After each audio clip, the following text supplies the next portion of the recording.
Questions that you might have to Mrs. Schroeder? Yes, please, Tal. I'm Tal Sadeh from the School of Political Science and head of the EU Studies program. Freedom of journalism is an important issue in itself, but I think Miguel's opening address put the context of democracy to it. Ever since the Vietnam War, popularized the notion of the media as an essential, de facto at least, component of democracy. So when I look at the some of the measures, statistics that you provided, I wonder when it comes to Charlie Hebdo, and I think it's garnered some attention here too, whether we're measuring issues of security or issues of democracy in what is anyway an atrocity against journalists, of course. But in terms of the meaning, what we make of it. And I would suggest, and I'd like, of course, I appreciate your opinion on this, that freedom, that when freedom of journalism is encroached, it becomes a problem for democracy to the extent that its perpetrators are either state or forces driven or motivated by the state. I'm not sure that when you have forces that are actually fighting the state, I'm inspired by this Charlie Hebdo incident, of course, whether that would have the same meaning, carry the same meaning. And then, because if I look at your data, France is worse than Russia. And the question is, what do I make of it? Do we really have to accept that? I'm done. Yes, please. I can just say France is not worse than Russia. This is not true. It was just that in this country in 2015 there was this terrible incident, and that at some point of course had some impact in terms of security, but we all know that this didn't have an impact on an index. So you cannot compare, because you have to find always the causes. It's very complex. Huh? It's not only because X number of journalists have been killed that the overall situation is bad. You have to find the reasons for it. You have to also find the way the government is looking, as I talked about before, this question of impunity, how seriously this will be taken, that the murders are found. I think Charlie Hebdo was a very specific case. Because of the selection effect, the fact that in some countries where you have no killings, it's actually because the reporters are intimidated enough that of course. Not go to kill them because they were... Of course, that's why we also have this media pluralism monitor, and we have others, which it's very complex. There are many, many indicators where you look at. There is legislation, there is the working conditions, there is a lot, and I try to explain that. I mean, of course, this killed list is something you look first at, but there are problems in France as well. There are problems with protection of sources, there are problems with media concentration, but generally speaking, France is doing quite well.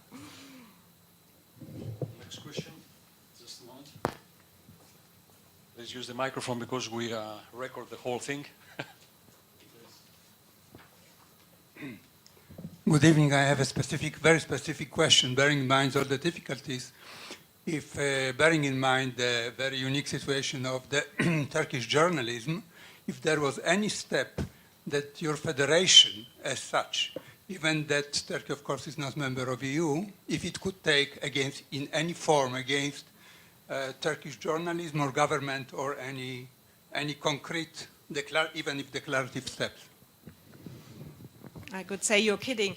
Actually, we are working almost daily on Turkey, of course. I have a colleague who speaks Turkish, and he's dealing very much with Turkey. Actually, we also, together with the IFJ, have 2 projects financed by the European Union in Turkey, where together with them we are trying to work on different issues. One's also to get international observers to the court cases. It may be more a sign of solidarity, but for those journalists it's extremely important that there is international support and there are observers. We are also trying to get, for example, members of the European Parliament to these court cases. We are helping the families with lawyers. We have training projects. Also, we are trying to deal with decriminalization. You can imagine it's very difficult. We are doing capacity building, and we are doing quite a lot of training, specifically now for online media. As the market in Turkey is completely shrinked, but there is a hunger of journalists, specifically young journalists, to work, and they are courageous, I can tell you, to work in little web portals, online media. So we're doing actually quite a lot in Turkey, but as I said before, as long as the political will is not there, it is very difficult, but even more important for our colleagues in Turkey to be there with them. Thank you very much. The next question by Mrs. Gisela Dax from Hebdo University. Yes, and also a journalist. I'm just wondering, again, coming back to France a little bit. We are in Israel here, so maybe this is more also an important point about non-state actors. This is very much about governments restraining things. So you have non-state actors, and I will just give an example in the West, how things have changed. When in the 90s, 80s, end of the 80s, the fatwa against Salman Rushdie has been said. I worked as a journalist at Libération, and I remember once it had been published, the first reaction was in the newspaper, let's print this tomorrow as well for support. And we had the next morning police guarding us for at least, I think, a year, entering the newspaper to be sure that we won't get attacked. When Charlie Hebdo happened, there was also an initiative trying to republish the caricatures. And then many newspapers in the West and in Germany said, no, we won't do that. This is really too dangerous. So where does this fit in? You're absolutely, I can maybe just say, you're absolutely right, of course. And this question of self-censorship, it starts in every little newsroom. And I also remember when we had the attacks by the AfD in Germany on the so-called Lügenpresse, journalists had a lot of self-censorship. They suddenly started, there was also something positive coming out of it, but there was a question, can we write that? How should we write that? So, of course, this is a big issue. I can just give you figures here. The Council of Europe just did a trends from the alerts submitted in 2018, distributed by sources of threat. There is 26 alerts, 24% are unknown, 58% are state, and 18% are non-state. But of course, this doesn't mean this is the way it is, because we are only dealing with the alerts. There is much more out there which is not put to the Council of Europe platform. So, and this may change very much next year. But non-state actors, 18%, and I think in reality it's probably more. There's one more comment or question by Mrs. Gemma Burskin from Reporters Without Borders. I just would like to add something to this point, because I think that was not right what you said.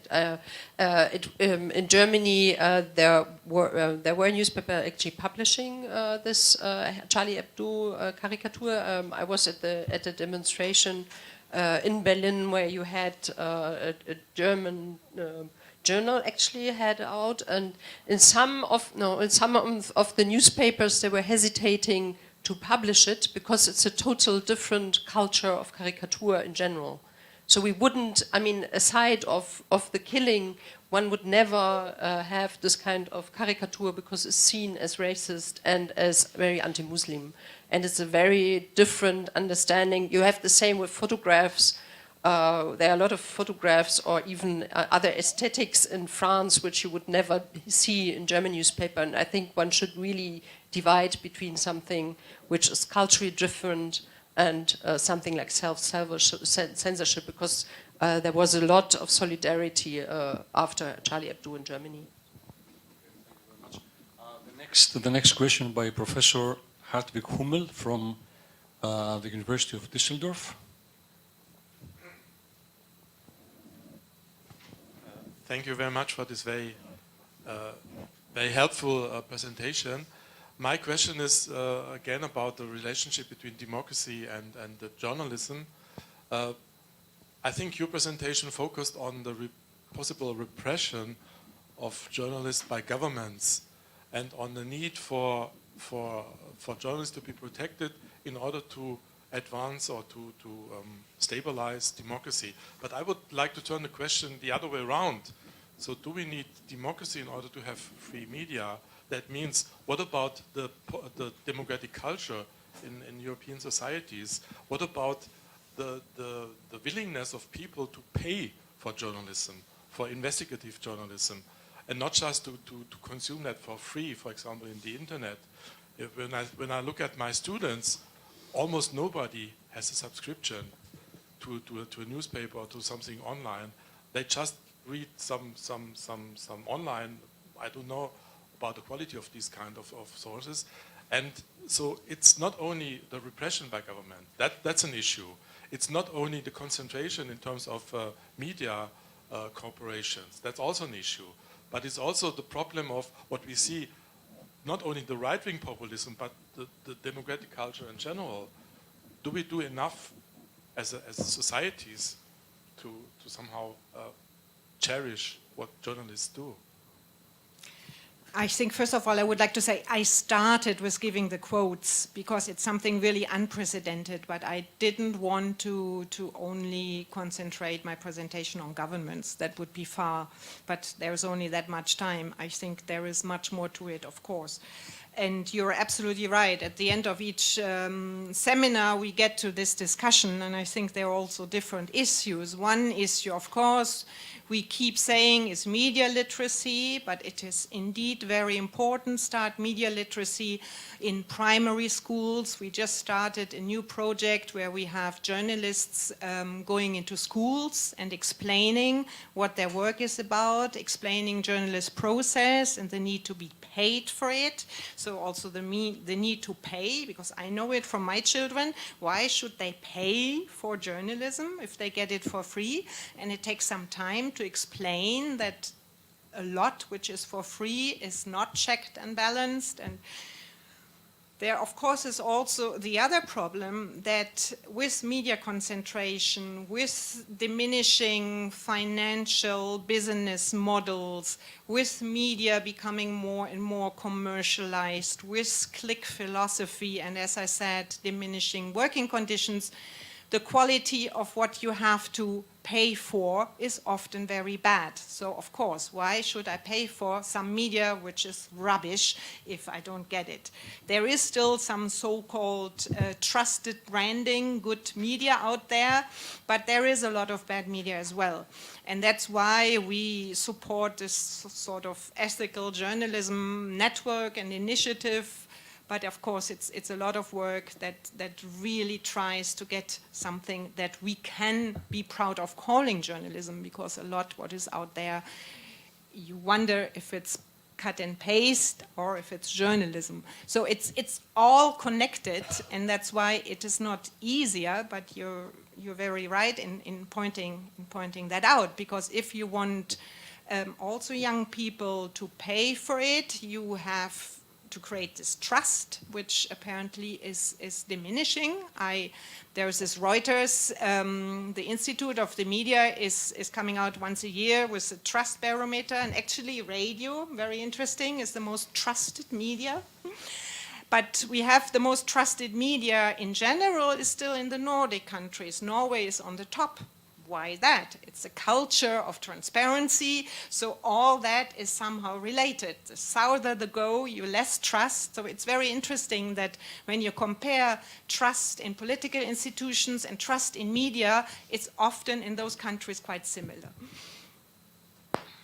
Well, the next contribution to the discussion by Dr. Andrej Skolkaj. He is an academic and expert in the media field from Slovakia. I would like to come back to these two issues. One was raised by my neighbor, Tal Sadeh, and the second was Charlie Hebdo, because it's been raised many times here. I just came from a conference in Prague, there was a presentation by US expert on Charlie Hebdo. And this is actually interesting for European Federation of Journalists, because his conclusion was a bit shocking. Basically, he said, based on the interviews with staff and etc., he said that these are not journalists actually, they are artists combined with social activism. And he said also that they don't respect, officially they say they don't respect any ethical rules for journalists and just demand absolute freedom. So I would wonder whether that fits into the protection of journalists' rights, etc. If they are not actually journalists, they themselves declare not to be journalists. The second issue related to this is actually even Europe was divided, how to tackle this issue, politically divided, European Parliament, Commission, etc. And even country level it was divided. Some countries, some media in some countries didn't produce these pictures or cartoons, some just didn't. So it's much more controversial than it looks like that freedom of the speech. It's not necessarily that level. Second issue is the Tal Sadek said, and this is a very important issue actually because I'm from Slovakia and we have a Maltese case.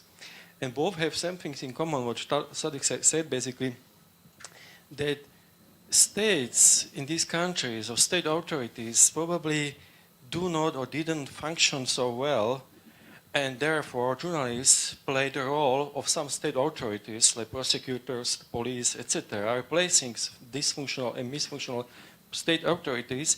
And the question is how to go to this level, because if we can manage, or the European Federation can manage to revive functioning of authorities at this level, like police, prosecutors, courts, etc., then journalists would maybe not the primary target, because they will be replaced in their roles by those who should do that job, like the police, prosecutor, etc.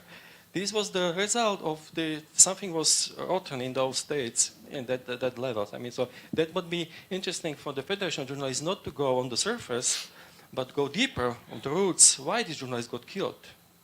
Thank you. There are limits to the European Federation of Journalists, I can tell you. We have very limited resources, and I think it can go beyond.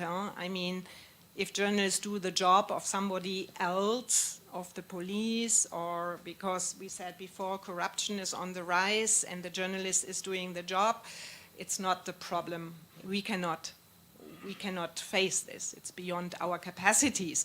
We can say journalists should do their job and not more, because I know there is also a stream that goes more journalists being activists, and we do not defend that. We think journalists should be journalists, full stop. Is there a definition of a journalist? This is a big discussion we have had years ago. Fortunately, we do not have it anymore because there is not, and we don't want to be a definition. And when you look at the different, I mean, we are representing a federation of many countries, and we would never come up with something. There is something like a definition from the Council of Europe. I think it's a recommendation on protection of sources, but it's very, very generally put, and it's mainly dealing with information and processing information. It can,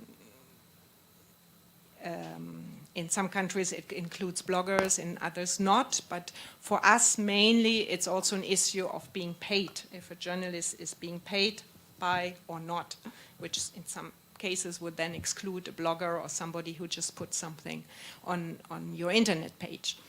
But we don't want to go into definitions. We don't think that is helpful. Evidence in court, because when you come to a judge and the question is, must you reveal or not your sources, this is where the definition ultimately matters and cuts. Yeah, exactly. So every state has its own definition. Exactly. But the other point, Charlie Hebdo, yeah, it's not an easy issue, of course, and it's a while ago, and it's also something that is very sensitive and has to be treated also in a way at national level. What important is for us is the issue of self-regulation, because we do not want any state to come and say, this you can write, you can have a caricature like that or not. We know that the Nordic countries have a different concept, I think in Denmark, like in other countries. I know that in France, after Charlie Hebdo, there was a lot of money put also in media literacy, actually, which I thought was a very smart move. Just a moment, just a short comment. We have enough time for the discussion. The discussion is very interesting. We must, however, keep in mind that the next, there's a schedule for this, for today. The next thing that follows is the common dinner at 6 o'clock, I think. Am I young? Correct me if I'm wrong. 6 o'clock? Okay, so we have time, but please, if it is possible, just shorten it a bit and concretize your questions and comments so that everybody has time to, to participate in the discussion. So the next question is by Mrs. Maya Sion. Is a colleague of mine, actually teaches also in the European Studies program at this university, but is based at Hebdo University in Jerusalem. Thank you, Andres.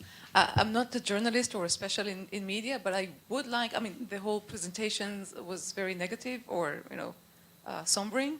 And I would like to ask you about best practice. Can you mention best practice of different countries that are, being able to put something there that we can maybe learn from? Well, yes, I tried at the end to be a bit positive coming with the investigative journalism, but it's true, this is a very, very specific part.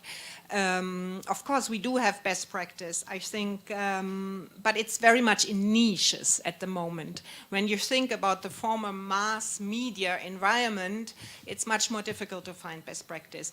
But there's one thing, there are some web portals where journalists, in a way, who are tired of what's happening with this commercialized, centralized media market, they have come together with others to create their own media. We have an example in Switzerland, Republik, which is trying, I think they're working on subscriptions. It's very hard, but I think they're doing really great journalism, and they're working very hard on that. And we had recently a workshop on new business models, and we had somebody from Republik there, and I saw the eyes getting bigger by the journalists because it had a beauty in itself. We don't know if it works.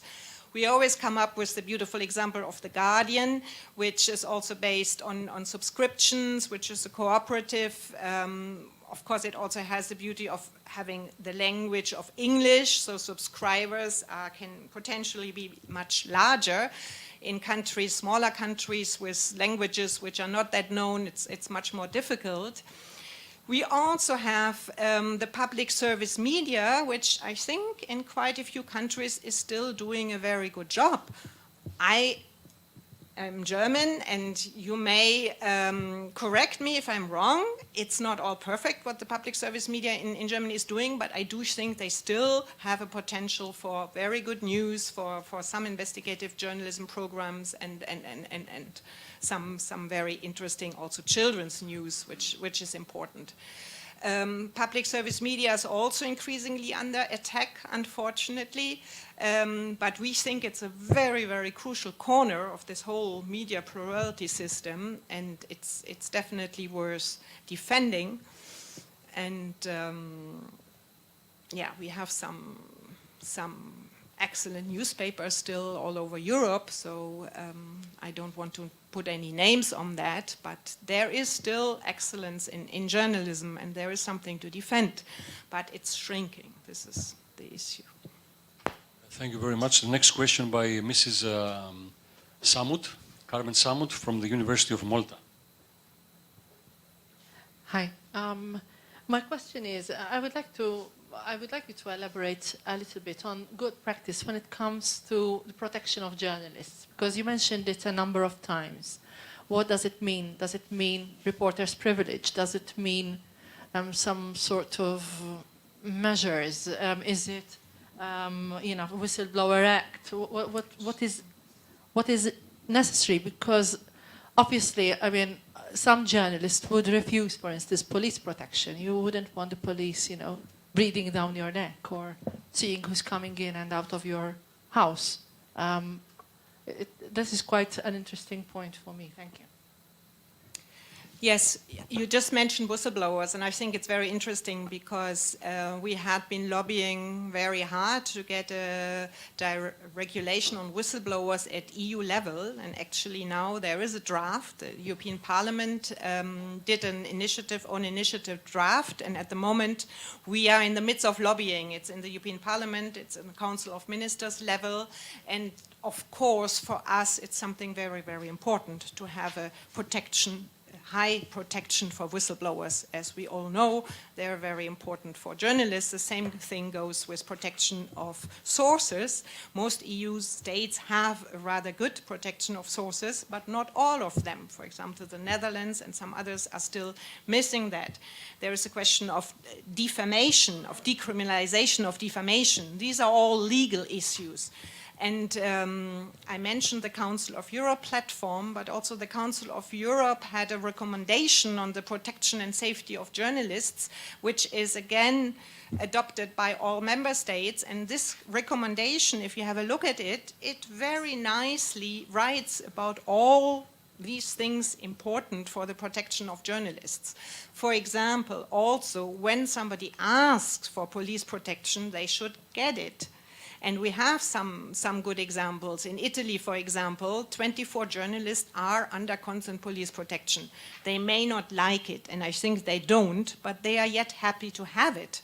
The new government now wanted to take it away of Roberto Saviano, who is a very well-known investigative journalist dealing with the mafia, and he doesn't want that. So even though it may not be great, I think at least they should have the possibility to have that.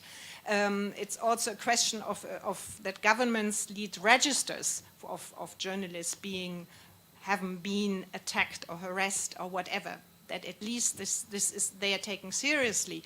At the European Federation of Journalists, we are now also trying to talk to the police, because in more and more countries, and Sweden and Germany are examples, when there are demonstrations, and specifically from the right-wing scene, and there are attacks against journalists, that sometimes the police does not understand the role of the journalist and does not protect the journalists, sometimes even the other way around. We feel once there is a dialogue with the police, there is a new understanding of each other's role. So this is something we are promoting, and like in Sweden and in Germany and in Denmark, it's really on a good way now. Thank you very much. Gemma? We have a decrease in Europe of foreign correspondents, even reporting about other European countries. In a country like Hungary, it's very easy, for example, for the state TV to give some reports about the refugee crisis in Germany, which are nearly wrong and which don't give a clear picture of what is going on in neighboring countries. And I think that's also one part of the problem we face in Europe in understanding each other. And I would be interested, what do you do as a European federation to address this problem? It's something we address quite often. I think there are over thousands of journalists also with starting with the financial or so-called financial crisis lost their job. And in Brussels, for example, I'm working the Résidence Palace, the International Press Center, and from 100 to, it has almost halved. So it's something we address also together with the International Correspondents Associations. But of course, it's very difficult, because the media owners just tell us, well, we don't have enough money. What can we do? And the question of public money is a different issue. So it is quite a tricky issue. We have also tried to discuss in generally this whole question on funding of independent journalism, funding of media. In Germany specifically, people don't like to discuss that. No state funding, no public funding. But we think if there are specific, very transparent criteria attached to it, why not having something like public service broadcasting for the private media? But it has to be incredibly independent and transparent. But in some countries, we have some interesting funding models. Gisela, you want to say something? You have mentioned that before, Russia today. How do you deal with media, abusing the freedom of speech? Not only incitement, but also then fake news. Does this enter your huge arena of work already? Well, the EFJ has been member of the high-level expert group on disinformation, and we worked together there. There were different working groups, and we worked together actually with other media organizations. And one aspect, again, I'm sorry to say, for us was very important was the question of censorship and that we don't want the states to regulate what is fake, what is disinformation, what is not.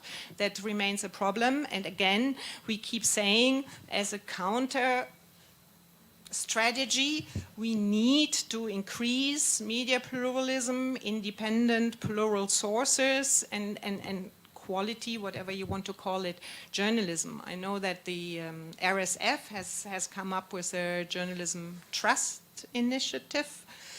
There are some of those projects happening. At the moment, we stay a little bit behind because we stick to self-regulation. We know it's not perfect, but for us, it's really very important.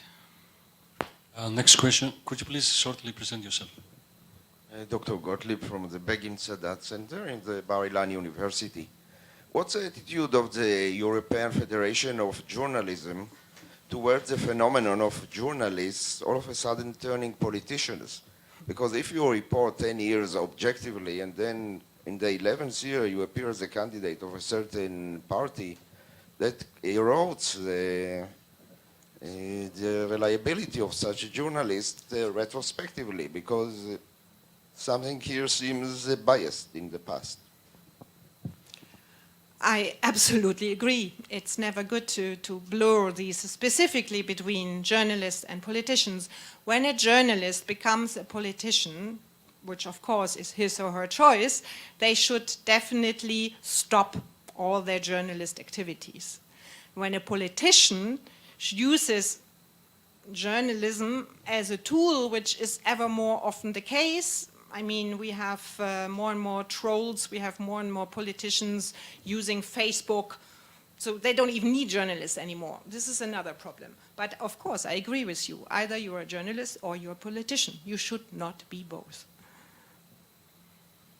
We will take two more questions. The first one is by Dr. Josef Zedhala from the University of Klagenfurt. Well, thank you, Klagenfurt, and mainly at the Austrian Academy of Sciences in Vienna. Okay, no problem. First, many thanks for your presentation and a lot of data you presented. I want to focus on another topic and add a question to the important comment by Hartwig Hummel. He said media use is changing. And in my country, in Austria, more than 30% of young people under 24 years of age get their information, their political information, only from social media. I think in other countries the situation is similar. Or in Poland, yeah, you're right, yes. So my question is, what does this mean for the definition of journalism, on the one hand? On the other hand, do you have any data on how European journalists think about using social media as a platform and not only as a source of information, not only reading Trump's Twitter's messages and putting them into the traditional media. So, do journalists really consider this as an important challenge for their work? Yes, I think there are a few issues around that. First, what do journalists consider and what their employers consider, which is not always the same, I'm afraid. I know that for journalists, a new challenge is branding. Branding, if they are freelancers, they have to do it, of course, but also as an employed journalist, they're more and more asked to brand themselves on social media. So they're not only asked to do their article, they are also asked to put it on Facebook, to put it on Twitter, to have as many likes as possible, because if there is a journalist with 20,000 likes, for the media behind him, it's something apparently positive. So there is an additional workload for the journalists, which I mentioned also before, which doesn't necessarily is good for the journalist end product. And including that, also this click philosophy, which is used. This is just one thing. I think at least the better media owners, they are very much aware of this problem.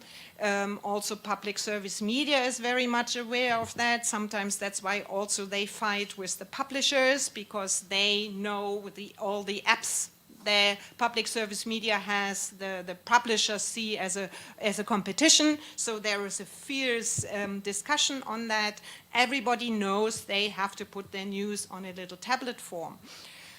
We believe there is an enormous need for training for journalists, training how to use this technologically, training for innovation, because we know if journalists don't innovate, it will be more and more difficult.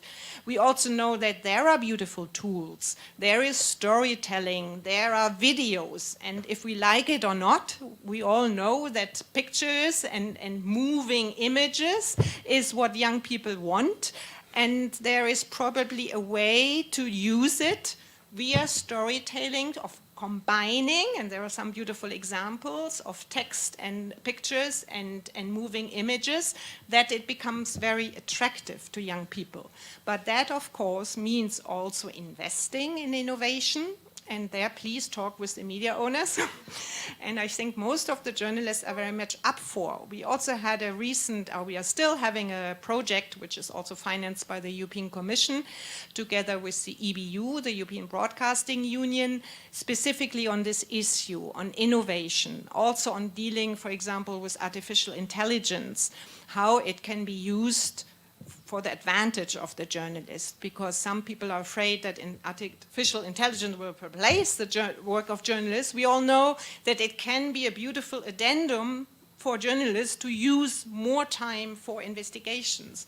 But it really depends how it's used. That's why for us it's so important that this dialogue, the journalists also have the right to be asked how this innovation is happening. This issue will be discussed actually tomorrow, and Eva Nenadic, Mrs. Nenadic, is actually in charge to speak about these dimensions, new technologies, and how this develops then with regard to media. Now, before giving the floor to Tal for the very last comment or question, I would like just to give the microphone to Mrs. Nenadic. I'm willing to wait. Yeah? Yeah. Okay, but I will really be short, and I will not reveal anything from my tomorrow's presentation, but I'm really curious. Thank you, Renata, very much for this presentation. I was also inspired by all the comments. So my question is, so obviously the business model for media, the traditional one, doesn't work, and in many countries there is this resistance to turning more to state for subsidies for obvious and justified reasons, I would say. So what we see with this sort of innovation, with this innovative journalistic project, is turn to audience to compensate for this loss. To audience that shows, according to the Digital News Report and many other sources, a very low trust in media. But what I would like to emphasize is that, for example, Digital News Report shows low trust in news, even lower trust in media, if I'm not wrong, but the lowest trust is in journalists themselves. So this is very worrying indication for me. So what I would like to ask is can there more be done on the transparency of the journalistic work itself, because this is somehow a black box for a wider audience, for public. So we don't know basically how journalists pick up their topics. We don't know why they choose the sources they choose. We don't know why they invite always the same people in the news programs, for example, on the TV, and things like this. So maybe this is a way. Are you discussing maybe sometimes at your meetings about moves like this? So can more be done on your side? So we can, of course, blame politicians and ask for more political will. And this is extremely important, of course, to change things. But can more be done on journalistic sides in regard to this? Thank you. Of course, always can be more done. I just want to say, at least from what I read from the latest digital survey from the Reuters Institute, that the least trust was really on social media, and news was not doing so bad. So we were, I mean, you can never be complacent, but we thought there is some hope. There is still differentiation, and that is very important.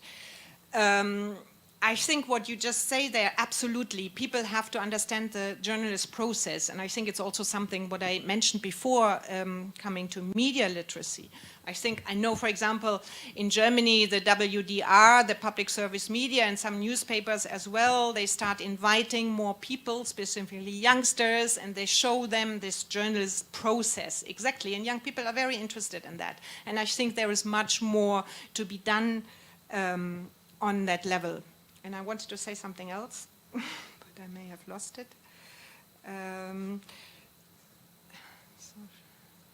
Yeah, no, I think I lost it. Attacked by a troll. Exactly. Maybe it comes anyway. Maybe this can help out. There's also something that is called now gate transparency, saying moving from gatekeepers to gate transparency. And there are more and more newspapers where they even write a story, they have a box telling in what time framework the story had been researched, how many times the journalist was meeting with the protagonists. I mean, trying to reveal really and into the meetings, as you just said, with knowing more about the processes, trying to bring back the trust. Yeah, no, thank you.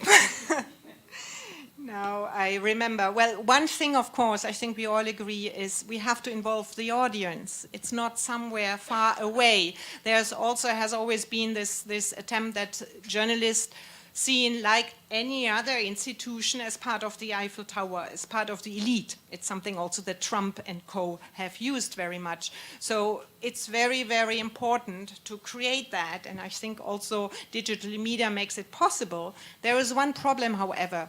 In all those media who have used more and more journalists as commentators, some of them had to stop it again because of hate speech, because of online comments, and then realizing that the journalists, it's just too much. They cannot deal with it. So many of these media have stopped again this comment section, which is a real pity because it is very important, but of course it asks for quite some resources. But I think this whole media literacy debates is also part of it, how to improve the relationship between the audience and the media, the journalists.